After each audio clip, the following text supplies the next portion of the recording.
bienvenidas a mi canal nuevamente. Soy Elizabeth Adorna para las que no me conocen. Recuerde suscribirse a mi canal que es Eli Fashion TV para que no se pierdan de todas estas cosas tan lindas que estamos haciendo.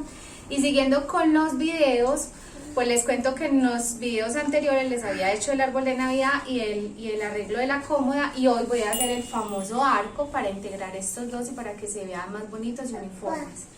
Entonces ustedes no se pueden perder nada de este video.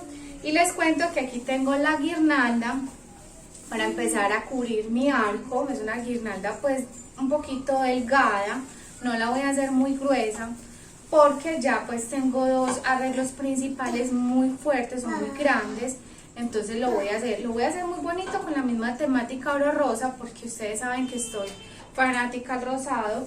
Y con las florecitas que nos han sobrado, pues yo también tengo esta guirnalda de rosas que también se la voy a incluir, que me parece muy bonita. Vamos a ver cómo nos queda.